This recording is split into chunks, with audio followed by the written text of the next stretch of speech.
Homemade Bournvita किंवा protein powder तुम्ही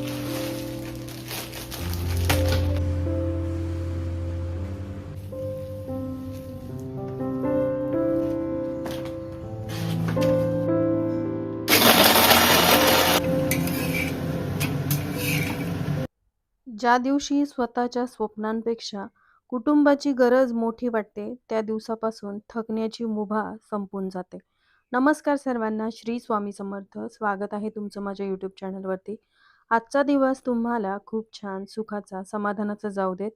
हीच मी स्वामींच्या चरणी प्रार्थना करते आणि आजच्या या नवीन व्हिडिओला सुरुवात करते. तर सकाळी सकाळी आजच्या ब्लॉगची सुरुवात केलेली आहे. सकाळी आज थोडं लवकर उठले होते, त्यामुळे म्हटलं चला आज देवपूजा करून घेऊयात. कधी कधी असं होतं की मुलं शाळेत गेल्यावर पूजा होते, कधी लवकर होते, असं काही फिक्स नाही आहे. पण आज वेळ होता, म्हटलं आधी पूजा उरकून घेऊयात. तर घराच्या बागेत असलेल्या झाडांना किती छान छान फुलं आलेली आहेत आणि माझ्या घरातल्या बागेला बघायला ना सकाळी सकाळी खूप छान वाटतं. पावसाळ्यामध्ये निसर्ग खूप छान आपल्याला संकेत देखील देत असतो आणि मस्त असा बहर आला होता फुलांना. फुलं छान मिळाली, पूजा वगैरे करून घेतली आणि त्यानंतर आरती केली. आरती नित्यनियमाने आपण केलीच पाहिजे, कारण आरतीच्या निमित्ताने आपण कापूर जाळतो आणि ज्यावेळेस घरामध्ये कापूर जाळला जातो त्यावेळेस घरातली नकारात्मकता नष्ट होत असते. तुळशीचं पूजन करून घेतलं, उंबरठ्याचं पूजन केलं. नेहमीप्रमाणे जसं मी बिंदू काढते कुंकवानी, ते काढते, अक्षता अर्पण करते, धूप ओवाळून घेते. बस एवढंच मी करत असते. पण एवढं केलं तरी खूप छान वाटतं. पूजा वगैरे झाली. मग त्यानंतर माझं Blinkitवरून एक पार्सल आलं होतं. कालच मी दळण टाकलं होतं, पण दळण काही झालेलं नव्हतं. म्हटलं आता वेळेवर काय बनवूयात, कारण काल रात्री पण मी फारशी पूर्वतयारी नव्हती केली. म्हणून म्हटलं चला आता Blinkitवरून चांगलं काहीतरी मागवूयात, जेणेकरून मला हेल्दी असा नाश्ता बनवता येईल. तर काही वस्तू मी Blinkitवरून मागवल्या होत्या, ज्यामध्ये बेकोचं हे किचन टॉवेल्स आहेत ना, मला खूप आवडतात. रियुजेबल असतात आणि मग त्याचा वापर पण आपल्याला भरपूर प्रकारे करता येतो, तुमच्या डस्टिंगसाठी, किचन क्लिनिंगसाठी. तर हे बेकोचं मी किचन टॉवेल आणले आणि ते लगेचच लावून दिले आणि ज्या ज्या वस्तू आणल्या होत्या ना त्या सगळ्या भरून घेतल्या. आता यामध्ये ना मी राजगिऱ्याचे लाडू मागवले होते, तसंच काही बिस्किट्स मागवले होते. मुलांना ना छोटी मोठी भूक लागते, तसं चिवडा वगैरे तयार असतो, पण मग काही हेल्दी असावं, नाही तर मग कुरकुरे, चिप्स यापेक्षा हे बेस्ट ऑप्शन आहे की काहीतरी हेल्दी असं असावं. राजगिऱ्याचे लाडू कसे मिळतात विकत आणि Blinkitवरून मी नेहमी मागवते ना, तर फ्रेश येतात सगळ्या वस्तू. तर त्याचबरोबर ना ओट्सचे हे बिस्किट मागवले, खूप आवडतात आमच्याकडे सगळ्यांना. तर मुलांना कुरकुरे, चिप्स किंवा इतर काही अनहेल्दी ऑप्शन देण्यापेक्षा मग विकत जरी आणलं तरी त्यामध्ये पण हेल्दी ऑप्शन असावं असा विचार मी करते. आणि हे जे तुम्ही कंटेनर बघताय ते मी नेस्टेशियावरून मागवलेले आहेत. नुकतंच तुमच्यासोबत तो व्हिडिओ पण शेअर केला होता. तर खूप छान दिसतात किचनमध्ये आणि ट्रान्सपरंट म्हणजे आपल्याकडे वस्तू असतील ना, तर त्यामध्ये खाण्याचे वस्तू ठेवल्या तर मुलं पटकन घेतात आणि खातात.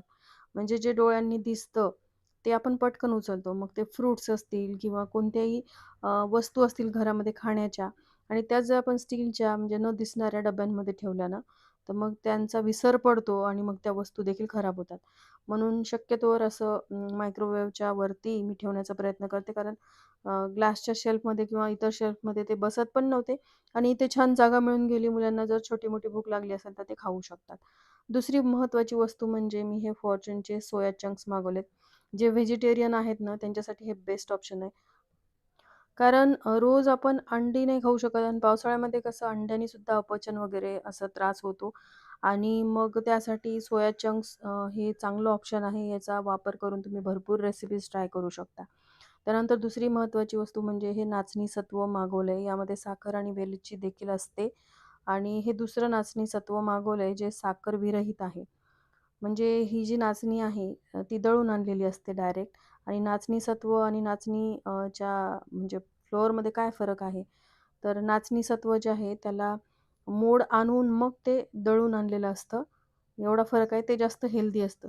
पण याच्या भाकरी वगैरे किंवा थालीपीठसाठी तुम्ही हे वापरू शकता.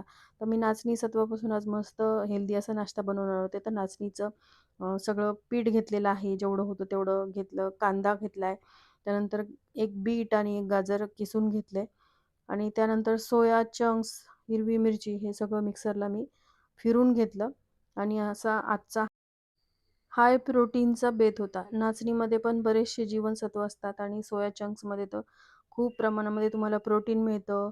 आणि बीटरूटमध्ये असलेल्या जीवनसत्वांमध्ये तुम्हाला भरपूर प्रमाणामध्ये शरीराला आवश्यक असलेल्या गोष्टी मिळतात. त्यामुळे सगळं गोष्टी मिक्स करून त्यामध्ये मीठ घातलं आणि हिरवी मिरची तशी मी घातली होती, पण तरी देखील थोडंसं तिखट, हळद, थोडंसं धनेपूड, जिरेपूड हे सगळं घातलं. त्यानंतर तीळ घातले आणि हे सगळं मिक्स करून याचे मी थालीपीठ बनवणार होते. इतके टेस्टी झाले होते ना, पण पोटभरीचा असा नाश्ता आहे. जेव्हा आपण आपल्या नाश्त्यामध्ये असं काही इन्क्लूड करतो ना हाय प्रोटीन, तर त्यामुळे थकवा वगैरे जाणवत नाही आणि बऱ्याचदा या छोट्या-छोट्या गोष्टींकडे दुर्लक्ष केल्यामुळे किंवा आपल्याला जे आवडतं जिभेचे चोचले म्हणून आपण काही घरामध्ये बनवतो, ज्यामध्ये पोहे, उपमा याने आपल्याला फार काही मिळत नाही, कार्ब्सच मिळतात. पण जेव्हा हाय प्रोटीन नाश्ता करतो, तेव्हा आपण स्वतः असू किंवा आपल्या घरातले फॅमिली मेंबर सगळ्यांना खूप छान वाटतं. दिवसभर एनर्जेटिक वाटतं. तर बीट आणि गाजर घातल्यामुळे यामध्ये फारसं पाणी घालण्याची गरज पडली नाही. त्यालाच पाणी सुटलं होतं. तर तशीच मी कणिक मळून घेतली आणि त्यानंतर मग थोडंसं पाणी घालून याला पातळ केलं, कारण थालीपीठ बनवायचे होते. ते व्यवस्थित थापले गेले पाहिजे. म्हणून हे जे मिश्रण आहे ते थोडंसं घट्ट नाही तर थोडं पातळ म्हणजे सैल असलं पाहिजे. जसं आपण पोळ्या बनवताना बनवतो थोडंसं ते घट्टसर असतं, तसं न बनवता ते थोडं सैल असावं, जेणेकरून ते हाताने थापल्या जातं. तर आता मी जे बेकोचे किचन टॉवेल्स मागवले होते ना, त्यावरतीच मी हे थालीपीठ थापून घेणार आहे. मला हे खूप आवडतात. खूप जणी म्हणतील, की ताई रुमाल किंवा एखादा कॉटनचा कपडा यूज करायचा. पण मला हे आवडतात. मला याची सवय झालेली आहे. रियुजेबल आहेत आणि खराब झाल्यानंतर आपण फेकून देऊ शकतो. म्हणून मग तेच मी वापरते. तर तुम्ही बघू शकताय. मस्त असं आपलं मिश्रण तयार झाले आणि थापून याचे थालीपीठ मी थापून घेतलेले आहेत त्यावरती आणि माझं पोळपाट न तुटलंय. सध्या नवीन मागवायचंय मला. पण माझं हे कसं म्हणजे 20 वर्षापूर्वीचं आहे. माझ्या खूप आवडीचं आहे. त्याला टाकून द्यावंसं वाटत नव्हतं आणि खालचा पाय पण आता कोणाकडे बसवणार हा विचार करत होते. पण लवकरच मी ते पोळपाट मागवेल एखादं नवीन. तर सवयीप्रमाणे मला जे छोटी एक पोळीचा असा तुकडा टाकायची सवय आहे. जे आपण अग्नीला समर्पित करतो ते टाकले. पोळी बनवो, भाकरी बनवो किंवा पुरणपोळी असेल, तेव्हा देखील मी असा छोटासा तुकडा टाकते, जो अग्नीला आपण म्हणजे अर्पण केला पाहिजे. पूर्वीच्या काळामध्ये चुलीत टाकायचे, पण आता आपण गॅसवर नाही ठेवू शकत. तर गॅसवरती मी भाजून घेते आणि ते साईडला काढून ठेवते. आणि त्यानंतर हे बघा थालीपीठ मी व्यवस्थित प्रकारे तव्यावरती टाकलेलं आहे आणि त्यावरती तेल टाकून म्हणजे तेल सोडून खरपूस असं भाजून घेतलं दोन्ही साईडने. इतके छान झाले होते ना आणि एका ताईची कमेंट पण होती, "ताई तुम्ही थालीपीठ वगैरे कसं बनवता त्याची रेसिपी शेअर करा." तर बघा ताई, मी थोडंसं वेगळ्या पद्धतीचं म्हणजे हाय प्रोटीन असं थालीपीठ तुमच्यासोबत आज शेअर केले. तुम्ही हा व्हिडिओ बघत असाल तर नक्की कमेंट करा. मागच्या वेळेस मी पालकचे थालीपीठ बनवले होते.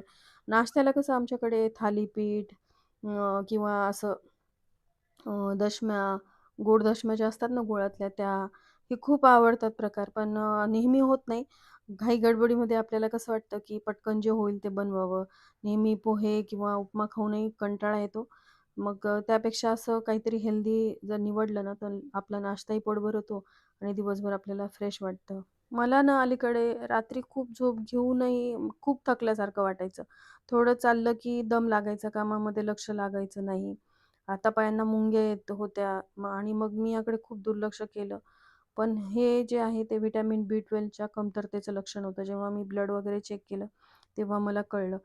व्हिटॅमिन B12 आपल्या शरीरासाठी अत्यंत महत्त्वाचं आहे. आपल्या शरीरामध्ये लाल रक्तपेशी तयार करणं, DNA बनवणं आणि आपली चेतासंस्था म्हणजेच नर्व्हस सिस्टीम निरोगी ठेवणं, या व्हिटॅमिनचं मुख्य काम आहे.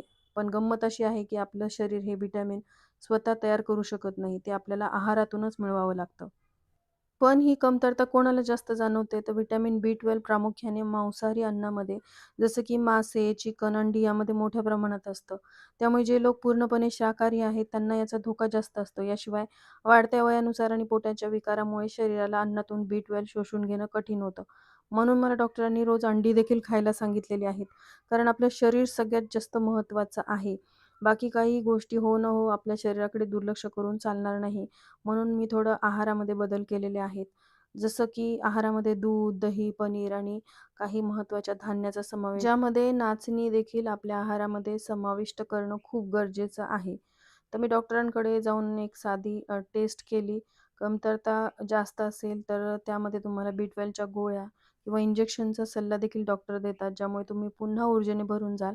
पण सारखे सप्लिमेंट्स किंवा इंजेक्शन घेणं देखील धोकादायक. म्हणून काही लाईफस्टाईलमध्ये चेंजेस आणि आहारामध्ये बदल करणंच खूप गरजेचं आहे. तर थकवा जो आहे तो फक्त कामामुळे असतो असं नाही. तो शरीरातील पोषक तत्वांच्या कमतरतेचा रडार देखील असू शकतो. त्यामुळे स्वतःची काळजी घेणं, योग्य आहार घेणं हेच आवश्यक आहे. खूप माझ्या जवळच्या ताईंचा देखील मला कमेंट्स होत्या. त्या विचारपूस करत होत्या, की "ताई तुम्ही खूप बारीक दिसताय, खूप खराब झालाय." तर नक्कीच मी आता माझ्या लाईफस्टाईलमध्ये चेंज करणार आहे आणि तुम्हाला कळेलच, की माझ्यामध्ये काही इम्प्रूव्हमेंट होत आहे का? पण चला असू द्या. होईलच माझ्यामध्ये काही ना काहीतरी चेंजेस सकारात्मक असलं, की बरोबर बदल हे घडतातच. आता मी तुमच्यासोबत होममेड बोर्नव्हिटा किंवा होममेड प्रोटीन पावडर शेअर करणार आहे. यांनी कालच सामान आणून ठेवलं होतं, ते सगळं मी काढून घेतलेलं आहे आणि ही रेसिपी कशी बनवायची, तर एक पॅन घ्यायचा. त्यामध्ये ही मोठी वाटी तुम्हाला दिसते ना, त्या मापाने मी मखाने घेतलेले आहेत. मखाने आधी थोडेसे भाजून घ्यायचे. बाजारातील अनेक प्रोटीन पावडरमध्ये प्रिझर्व्हेटिव्हज असतात, कृत्रिम सुवास आणि मोठ्या प्रमाणामध्ये साखर किंवा स्वीटनर्स असतात. याउलट घरी बनवलेल्या पावडरमध्ये फक्त शुद्ध सुकामेवा आणि बियांचा वापर होत असल्यामुळे ते पूर्णपणे केमिकल मुक्त आणि शरीरासाठी सुरक्षित असते. काही लोकांना बाजारातील व्हे प्रोटीन पचायला जड जातं, ज्यामुळे गॅस, ब्लोटिंग किंवा पोट फुगण्याचा त्रास होतो. पण होममेड प्रोटीन पावडर वनस्पती आधारित आणि फायबरयुक्त असते. त्यामुळे ती पचायला खूप हलकी असते आणि पचनक्रिया यामुळे सुधारते.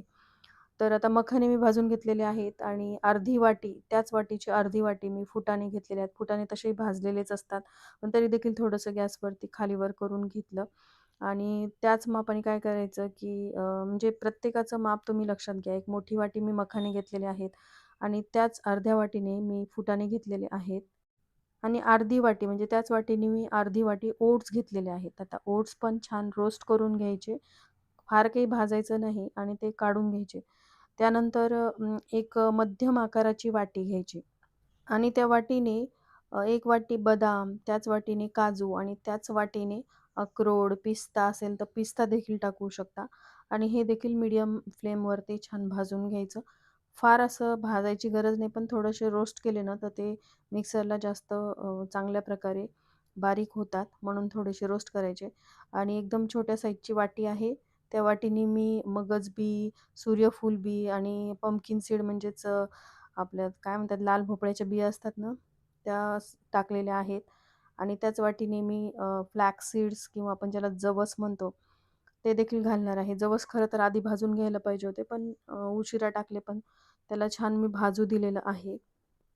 या पावडरमध्ये सुकामेवा आणि बिया असल्यामुळे शरीराला भरपूर प्रमाणामध्ये मॅग्नेशियम, आयर्न, हेल्दी फॅट्स मिळतात. सकाळी किंवा व्यायामानंतर हे दूध प्यायल्याने शरीराचा थकवा दूर होऊन दिवसभर ऊर्जा टिकून राहते. मखाने आणि बदाममध्ये कॅल्शियम आणि फॉस्फरसचे प्रमाण चांगले असते. वाढत्या वयातील मुलांच्या हाडांच्या विकासासाठी आणि आपल्यासारख्या लोकांच्या हाडांच्या मजबूतीसाठी ही होममेड पावडर दुधातून घेणं अत्यंत फायदेशीर ठरतं. त्यामुळे स्नायूंची झीज भरून निघते. आणि अक्रोड आणि या बियांमुळे म्हणजे फ्लॅक्स सीड्समुळे ओमेगा 3 फॅटी ॲसिड मुबलक प्रमाणामध्ये असतं. हे फॅटी ॲसिड हृदय निरोगी ठेवण्यास, कोलेस्ट्रॉल कमी करण्यास आणि मेंदूची कार्यक्षमता वाढवण्यास मदत करतं. आणि काही प्रोटीन पावडर्स खूप महाग असतात. त्या तुलनेमध्ये घरातील सुकामेवा वापरून बनवलेली ही पावडर बजेटमध्ये तयार होते आणि कुटुंबातील सर्व वयोगटातील लोकं लहान मुलापासून ते वृद्धांपर्यंत याचं सेवन करू शकतात. तर हे सगळं भाजून घेतलं. त्यानंतर मी खारीक देखील घेतलेली आहे. ज्या वाटीने मी मखाने घेतले होते ना, त्याच वाटीने मी खारीक घेतलेली आहे. यातल्या बिया वगैरे काढून घेतल्या आणि हिला देखील छान असं गरम करून घेतलं. खारीक कशी थोडी ओलसर असतेच. थोडंसं गरम केल्यामुळे काय होतं, ओलावा थोडासा शोषला जातो आणि मग ती मिक्सरला छान फाईन पावडरमध्ये बदलू शकते. तर आता खारीक वगैरे भाजून घेतली, ती देखील यामध्ये काढली. आता स्वीटनरसाठी मी काय टाकणार आहे, तर थोडीशी खडीसाखर. खडीसाखर जी आपली नॉर्मल साखर असते ना, तिच्यापेक्षा हेल्दी असते. त्यामुळे खडीसाखर किंवा आपण गुढीपाडव्याला ज्या गाठी आणतो ना, ती गाठीची साखर देखील खूप चांगली मानली जाते. आणि फ्लेवरसाठी मी विलायची देखील टाकली. दोन्ही एका छोट्या भांड्यामध्ये मिक्सरच्या बारीक करून घेणार आहे आणि हे पावडर देखील मी यामध्ये टाकणार आहे. जेणेकरून आपल्याला जेव्हा हे प्रोटीन पावडर आपण घेऊ, तेव्हा साखर टाकण्याची गरज पडणार नाही. आता हे सगळं छान मिक्स करून मिक्सरला बारीक फिरून घ्यायचं. मिक्सरला कसं मोठ्या आकाराचं भांडं जे असतं, आता प्रत्येक मिक्सरचे वेगवेगळे पॉट्स असतात. तर माझ्याकडे जे मीडियम आकाराचं भांडं आहे ना, त्यामध्ये मी हे सगळं आता बारीक फिरून घेणार आहे. थोडं-थोडं काढून घ्यायचं आता एका मोठ्या परातीमध्ये मी हे सगळं काढले, त्यासाठी दुसरी एक परात रिकामी ठेवायची, कारण आपल्याला यामध्ये अजून 2 महत्त्वाच्या गोष्टी पण ॲड करायच्या आहेत. त्याशिवाय बोर्नव्हिटासारखं हे प्रोटीन पावडर लागणार नाही. म्हणूनच आपल्याला थोडं-थोडं करून हे सगळं मिश्रण जे आहे ते मिक्सरला बारीक फिरवून घ्यायचं आहे. फिरवल्यानंतर आपल्याला एका दुसऱ्या ताटामध्ये किंवा एखाद्या भांड्यामध्ये काढून घ्यायचं आणि यामध्ये 2 महत्त्वाच्या वस्तू आपल्याला टाकायच्या आहेत, जेणेकरून ते बाजारामध्ये कसं बोर्नव्हिटा किंवा प्रोटीन पावडर मिळतं तसं याला टेस्ट येते किंवा फ्लेवर येतो. तर तुम्ही बघू शकताय फाईन असं पावडर झालेलं आहे. आपण सगळं भाजून घेतलं होतं, त्यामुळे ओलावा जो आहे तो शोषला जातो. उर्वरित देखील मी थोडं-थोडं करून असं मिक्सरला बारीक फिरवून घेतलं. दुपारच्या वेळेमध्ये अशी कामं निवांत करू शकतो. रात्री परत आपल्याला स्वयंपाक वगैरे असतो आणि असं काही काम केलं ना एक्स्ट्राचं, तर मी रात्री थोडंसं लाईटच जेवण बनवते.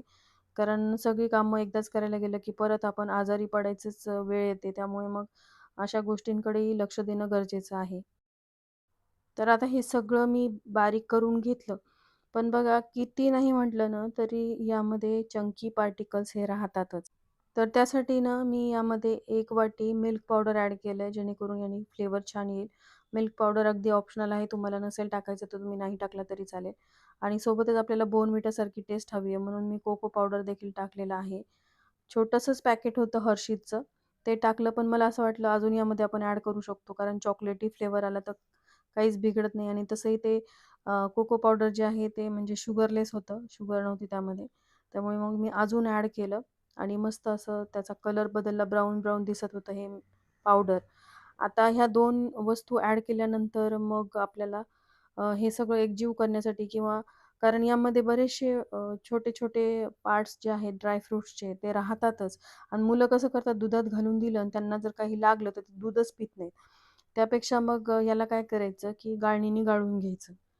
आता ही गाळणी घेतलेली आहे याने असं गाळून घ्यायचं, म्हणजे पूर्ण फाईन पावडर जसं रेडीमेड आपलं प्रोटीन पावडर किंवा बोर्नव्हिटा असतो ना, तसं पावडर खाली पडतं. बघू शकताय तुम्ही. तर व्यवस्थितपणे याला चाळून घ्यायचं. वरती जे चंकी पार्टिकल्स आले ते एका वेगळ्या ताटामध्ये किंवा मिक्सरच्या पॉटमध्ये परत टाकायचे. परत मिक्सरला बारीक फिरून घ्यायचं. आता हे सगळं करेपर्यंत ना नित्या मध्ये-मध्ये करत होती. तिला देखील हे चाळून बघायचं होतं, तर ती मला खूप परेशान करत होती. "मम्मी मला करून बघू दे" वगैरे. तर ती आली आणि तिने देखील असं गाळून बघितलं. तिला असं मी काही करत असेल ना, ती मध्ये-मध्ये यायला तिला खूप आवडतं. तर सगळं हे गाळून घेतलं. तुम्ही बघू शकताय मस्त आपला बोर्नव्हिटा किंवा होममेड प्रोटीन पावडर रेडी झालेला आहे. आणि उर्वरित जे होतं ना, म्हणजे चंकी पार्टिकल्स बघा किती म्हणजे जाडसर काही गोष्टी होत्या. तर ह्या दुधात राहिल्या की मुलं पीत नाहीत, म्हणून मग हे परत मी मिक्सरला बारीक करून घेतलं छोट्याशा पॉटमध्ये आणि ते परत गाळलं आणि थोडंसं जे उरलं ना मटेरियल, तर मग ते फेकून न देता तुम्ही गव्हाच्या पिठामध्ये टाकून द्यायचं. म्हणजे पोळीसोबत ते वापरलं जातं. तर गाळून घेतल्यानंतरही बरचसं उरलं होतं. आता हे मी गव्हाच्या पिठाच्या डब्यामध्ये टाकून देणार आहे. आणि जे आपलं पावडर तयार झालेलं आहे, त्याचं काय करायचं, ते कसं स्टोअर करायचं, तर त्यासाठी एखादं काचेचं भांडं किंवा काचेचा जो कंटेनर असतो, त्यामध्ये तुम्ही स्टोअर करू शकता किंवा बोर्नव्हिटाचे तुमच्याकडे डबे असतील, हॉर्लिक्सचे डबे असतील, त्यामध्ये ठेवलं तरी चालतं. जे जास्तीचं आहे ना, ते फ्रिजमध्ये ठेवून द्या. तसं हे खराब होत नाही, कारण यामध्ये आपण फार काही केमिकल्स वगैरे ॲड केलेले नाहीत. ड्रायफ्रुट्सच ॲड केलेले आहेत आणि ड्रायफ्रुट्सला फार काही होत नाही. तसं जे नॉर्मल ड्रायफ्रुट्स असतात ना, त्यांना किडे लागण्याची भीती असते. पण फाईन पावडरमध्ये तसा काही धोका नसतो. त्यामुळे नक्कीच तुम्ही हे वापरू शकता. यामध्ये एवढं मी स्कूप टाकलेलं आहे. थोडा मोठा झालाय, पण ठीक आहे. एवढं मुलांनी पिलं तर मग कसं बरं वाटतं. तर दूध घ्यायचं. आता हे मी दूध घेतलेलं आहे आणि तुम्ही बघू शकताय आता 1 स्कूप मी यामध्ये हे प्रोटीन पावडर ॲड केलेलं आहे आणि किती छान फाईन यामध्ये मिक्स झाले. जसं आपला बोर्नव्हिटा किंवा हॉर्लिक्स असतं ना, तसंच ॲड झालंय आणि खूप छान टेस्ट पण येत होती आणि त्याला मी लगेचच प्यायला दिलं आणि मी देखील थोडंसं टेस्ट करून बघितलं. तर आज मी तुमच्यासोबत बोर्नव्हिटा, होममेड बोर्नव्हिटा किंवा प्रोटीन पावडर तुम्ही म्हणू शकता, ही रेसिपी शेअर केली. खूप छान लागत होती टेस्ट. साखर वगैरे ॲड करण्याची गरज नाही. यामध्ये आपण खारी, खडी साखर वगैरे ॲड केलेली आहे. त्यामुळे ॲडिशनल तुम्हाला साखर वगैरे ॲड करण्याची गरज नाही. त्याचबरोबर कोको पावडर ॲड केलेला आहे. त्यामुळे बोर्नव्हिटाची टेस्ट याला येते. आणि खूप हेल्दी असा ही रेसिपी मी तुमच्यासोबत शेअर केली. सकाळी मी जो नाश्ता केला होता ना, त्यामुळे मला खूप फ्रेश वाटतंय, थकल्यासारखं वाटत नाहीये. थोडेसे लाईफस्टाईलमध्ये चेंजेस केले ना, तर खरंच त्याचा आयुष्यावरती आपला चांगला प्रभाव पडत असतो. नाहीतर आपण कसं करतो, घर, मुलं यामागे धावत राहतो, स्वतःकडे दुर्लक्ष करतो आणि त्याचा त्रास आपल्या संपूर्ण कुटुंबाला होतो. कारण एक हेल्दी आईच पूर्ण कुटुंब जे आहे ते सांभाळू शकते. त्यामुळे मी तरी आता सध्या लाईफस्टाईलमध्ये बरेचसे चेंजेस केलेले आहेत आणि ब्लॉग्स पण असे शेअर करत राहणार आहे तुमच्यासोबत. आजचा हा ब्लॉग कसा वाटला, मी जी रेसिपी शेअर केली बोनविटाची किंवा थालीपीठ जे शेअर केले त्याची, दोन्हीपैकी कोणती रेसिपी तुम्हाला आवडली? तुम्ही देखील असा बोनविटा नक्की बनवा. सकाळी धावपळीमध्ये जर नाश्ता करणं नाही झालं तर एक स्कूप तुम्ही दुधामध्ये टाकून घेतला ना, तर तुम्हाला खूप एनर्जेटिक वाटेल. आणि मी टेस्ट पण करून बघितलं, खूप छान झालं आहे. थोडेसे चंकी पार्टिकल्स म्हणजे आपण यामध्ये ड्रायफ्रुट्स ॲड केलेले आहेत, कितीही चाळणीने गाळलं तरी थोडे राहतात, पण जसे आपण बासुंदीमध्ये वगैरे टाकतो तसे लागत नाही. कारण मुलांना चंकी पार्टिकल असले की मुलं काढून टाकतात, म्हणून मी तुमच्यासोबत म्हणजे शेअर करते की थोडेफार राहतात. पण खूप टेस्ट छान झालेली आहे आणि हेल्दी असं ऑप्शन आहे. सकाळच्या नाश्ता जर होत नसेल कोणाकडून, मुलं घाई गडबडीमध्ये तसेच निघून जातात, फक्त दूध घेऊन निघून जातात, पण एक स्कूप दुधामध्ये हे टाकून दिलं ना, तर आपल्यालाही वाटतं मुलं काहीतरी हेल्दी खाऊन गेले, म्हणजे हेल्दी असं ड्रिंक घेऊन गेलेले आहेत. यामध्ये तुम्ही बनाना देखील ॲड करू शकता, स्मूदी तयार करू शकता. दुधामध्ये एक स्कूप हे टाकायचं, दोन बनाना ॲड करायचे, म्हणजे मुलांचा हेल्दी असा नाश्ता पण होऊन जातो. तर अतिशय छोटासा ब्लॉग होता. होममेड बोर्नव्हिटा किंवा प्रोटीन पावडरची रेसिपी मी तुमच्यासोबत शेअर केली. थालीपीठाची रेसिपी शेअर केली. तर हा व्हिडिओ आवडला असेल तर जास्तीत जास्त शेअर करा, हाईप करायला विसरू नका. भेटूया तशाच एका नवीन व्हिडिओसोबत. तोपर्यंत सर्वांना श्री स्वामी समर्थ.